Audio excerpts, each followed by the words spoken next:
आज की सबसे बड़ी खबर यह है कि दिल्ली के मुख्यमंत्री अरविंद केजरीवाल के जिस सरकारी बंगले के रेनोवेशन पर लगभग 45 करोड़ रुपए खर्च हुए थे, उस मामले की जांच अब सीबीआई द्वारा की जाएगी। और इस जांच के ये आदेश केंद्रीय गृह मंत्रालय ने दिए हैं, जिसमें सीबीआई इस बात की जांच करेगी कि क्या इस सरकारी बंगले के रेनोवेशन में नियमों का उल्लंघन करके करोड़ों रुपए खर्च किए गए हैं और क्या इसमें कोई घोटाला भी हुआ था। इस मामले में दिल्ली के विजिलेंस डिपार्टमेंट ने 12 मई को दिल्ली के उपराज्यपाल वी.के. सक्सेना को अपनी एक रिपोर्ट सौंपी थी, जिसमें कई तरह के खुलासे किए गए थे। और इसी रिपोर्ट के आधार पर दिल्ली में पीडब्ल्यूडी के 7 अधिकारियों को कारण बताओ नोटिस भी जारी किया गया था।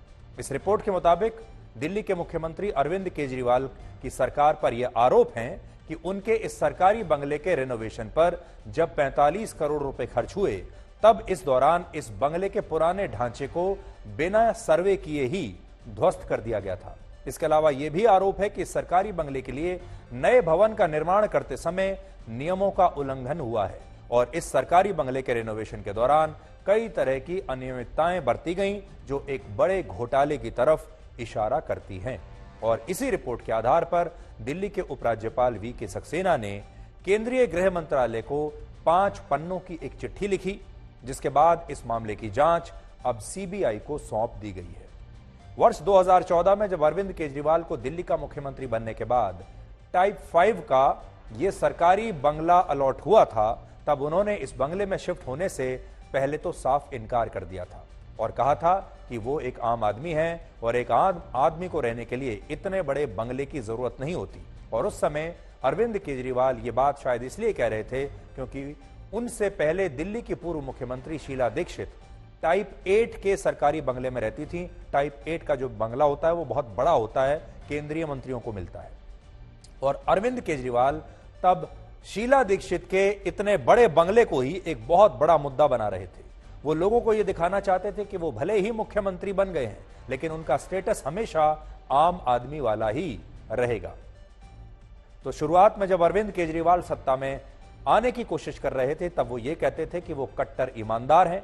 वो ये कहते थे कि नेताओं को ना तो सरकारी बंगले में रहना चाहिए, ना ही लाल बत्ती वाली गाड़ी लेनी चाहिए, ना सरकारी सुरक्षा लेनी चाहिए और उन्हें आम आदमी की तरह रहना चाहिए। अगर आप मुझे मुख्यमंत्री बनाएंगे और मुझे चुनेंगे तो मैं आम आदमी की तरह रहूंगा। जब वो आम आदमी की तरह थे, तब वो एक छोटी वैगनआर गाड़ी में घूमा करते थे। लेकिन आज अरविंद केजरीवाल टाइप 5 के एक ऐसे सरकारी बंगले में रहते हैं जो किसी महल या ये कह लीजिए 5 स्टार होटल जैसा दिखाई देता है। और इस बंगले को महल उस दौर में बनाया गया, यानी महल में उस दौर में कन्वर्ट किया गया, तब्दील किया गया, जब दिल्ली के लोगों को कोविड के समय में अस्पतालों में बेड नहीं मिल रहे थे। ये जो तस्वीरें आप देख रहे हैं, ये अरविंद केजरीवाल के नए घर की, नए मकान की तस्वीरें हैं। देखकर आपको शायद ऐसा लगेगा जैसे या तो आप किसी बड़े से महल में हैं, या फिर आपको ऐसा लगेगा जैसे आप किसी बहुत शानदार 5 स्टार होटल की लॉबी में बैठे हुए हैं। इस मकान को आप देखिए, और यह मकान उस नेता का है जो जीवन भर बड़े बड़े बंगले और वीआईपी स्टेटस को खत्म करने की मांग करते हुए सत्ता तक पहुंचा है। आरोप है कि वर्ष 2020 से 2022 के बीच, जब हमारे देश में लाखों लोग कोविड से मर रहे थे, उस दौरान इस सरकारी बंगले के रेनोवेशन पर 44 करोड़ 78 लाख रुपए खर्च किए गए और इनमें लगभग 1 करोड़ रुपए सिर्फ पर्दे लगाने पर खर्च हुए हैं। यानी पर्दे ही अकेले 1 करोड़ रुपए के हैं, जिनमें कुछ पर्दे 8 लाख रुपए के थे और कुछ पर्दे 6 लाख रुपए के थे। और इस पूरे बंगले में कुल 23 पर्दे इस तरह के लगाए गए हैं। अब आगे बढ़ने से पहले आप सबसे यह सवाल है, आप सब भी आम लोग होंगे, ज्यादातर जो हमारे दर्शक हैं सब आम लोग हैं। क्या आपके घरों में 6 लाख का, 8 लाख का, 10 लाख का कोई पर्दा लगता है? क्या आपके घर में जब पर्दा लगता है वो कितने का है? और जब अरविंद केजरीवाल आपसे ये वादा करते थे कि वो आम आदमी की तरह रहेंगे, तब क्या उन्होंने आपको ये बताया था कि जब वो बन जाएंगे मुख्यमंत्री, जब वो बड़े आदमी बन जाएंगे, तो वो भी करोड़ों के पर्दे अपने बंगले में लगवाएंगे? ये तो पर्दों की बात है। इसके अलावा इस बंगले में जो मार्बल लगाया गया है वो वियतनाम से खास तौर पर मंगाया गया था और इस पूरे बंगले में स्टोन और मार्बल की फ्लोरिंग पर ही कुल 6 करोड़ रुपए खर्च हुए हैं। यानी जो फर्श है सिर्फ फर्श पर अकेले 6 करोड़ रुपए खर्च हो गए। और यह सारा खर्च उस मुख्यमंत्री के सरकारी बंगले पर खर्च हुआ है जो कट्टर ईमानदारी की राजनीति करने की बड़ी बड़ी बातें एक जमाने में किया करते थे। अगर आप भूल गए हैं तो अरविंद केजरीवाल के आज से कुछ वर्ष पुराने बयान निकाल कर देख लीजिए आप। ये तो सोशल मीडिया का जमाना है, इंटरनेट का जमाना है। कुछ वर्ष पुराने जब बयान निकाल कर देखेंगे तो आपको सब समझ में आ जाएगा। भारत सरकार के मुताबिक देश भर में लगभग 18 लाख और अकेले दिल्ली में लगभग 50,000 लोग ऐसे हैं जिनके पास रहने के लिए आज कोई छोटा मोटा मकान भी नहीं है। और देश में 5 करोड़ परिवार ऐसे हैं जिनके पास घर तो है लेकिन ये घर कच्चे हैं, जिनकी छत बांस, लकड़ी और प्लास्टिक से बनी हुई है। और अरविंद केजरीवाल कहते हैं कि वो इन्हीं लोगों में से एक हैं और वो भारत के एक आम आदमी हैं।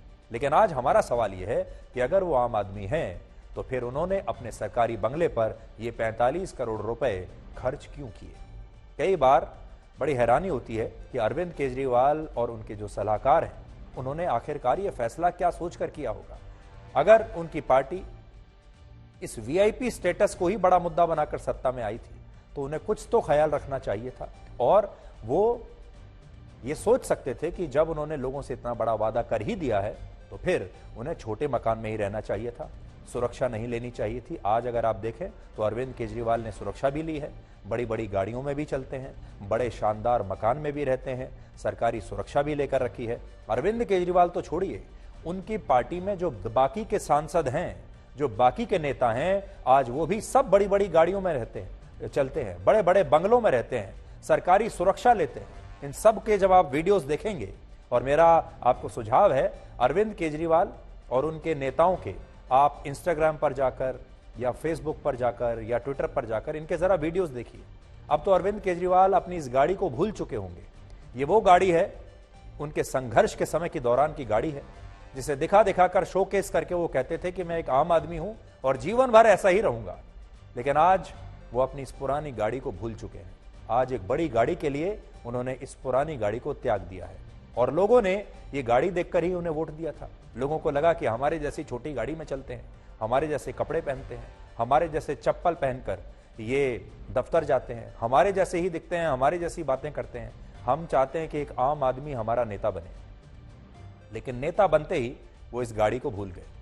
वर्ष 1947 में जब हमारा देश आजाद हुआ था तब भी हमारे देश में भ्रष्टाचार सबसे बड़ा मुद्दा था। गरीबी तो मुद्दा था ही, गरीबी के बाद जो सबसे बड़ा मुद्दा था वो था भ्रष्टाचार। और देखिए गरीबी और भ्रष्टाचार क्यों जुड़े हुए हैं। जब भ्रष्टाचार होता है, ऊपर सत्ता में बैठे वाले जो लोग हैं वो सारा माल खा जाते हैं, सारी मलाई खा जाते हैं, सारा पैसा खा जाते हैं, तो गरीबों तक कुछ नहीं पहुंचता। इसलिए गरीबी कभी मिटती नहीं। इसलिए आज बड़ी बात यह है कि आज भी आजादी के 76 वर्षों के बाद हमारे देश में ना तो गरीबी मिटी और ना ही भ्रष्टाचार मिटा। ये दो मुद्दे ऐसे हैं और ये इसलिए नहीं मिटे क्योंकि ये एक दूसरे से जुड़े हुए हैं। जब भ्रष्टाचार होता है तब गरीबी बढ़ती है। भ्रष्टाचार कम नहीं हुआ इसलिए गरीबी भी कम नहीं हुई। और इसलिए आज भी हमारे देश की पार्टी 76 साल के बाद भी, हमारे देश के नेता अपने भाषणों में आज भी गरीबी की बात करते हैं, आज भी भ्रष्टाचार की बात करते हैं। कहते हैं मैं गरीबी मिटा दूंगा और मैं भ्रष्टाचार मिटा दूंगा। आज भी नेताओं को यही कहना पड़ता है। यानी जो भाषण अगर आप नेताओं के 1950 के सुनेंगे, वही भाषण आज आपको 2023 में भी सुनने को मिलेंगे। जब नेता आज भी आपसे यही वादा करते हैं कि हम भ्रष्टाचार की जड़ें समाप्त कर देंगे और हम गरीबी को भी समाप्त कर देंगे, और ये दोनों ही चीजें समाप्त होने का नाम ही नहीं ले रही। और भ्रष्टाचार की जड़ें अब और भी ज्यादा हमारे देश में गहरी हो चुकी हैं। अरविंद केजरीवाल के खिलाफ ऐसे समय में सीबीआई जांच के आदेश दिए गए हैं जब दिल्ली के उप मुख्यमंत्री और अरविंद केजरीवाल के बहुत करीबी मनीष सिसोदिया शराब घोटाले में पहले से ही पिछले 213 दिनों से दिल्ली की जेल में बंद है। दिल्ली के पूर्व स्वास्थ्य मंत्री सत्येंद्र जैन को भी मनी लॉन्ड्रिंग के मामले में हाल ही में अदालत से बड़ी मुश्किल से सशर्त जमानत मिली है। वो भी इससे पहले तिहाड़ जेल में थे। मनीष सिसोदिया भी तिहाड़ जेल में है। हालांकि आम आदमी पार्टी ने कहा है कि बीजेपी अरविंद केजरीवाल से डरती है, मोदी सरकार अरविंद केजरीवाल से डरती है, इसलिए केंद्रीय गृह मंत्रालय ने इस मामले में सीबीआई जांच के आदेश दिए हैं।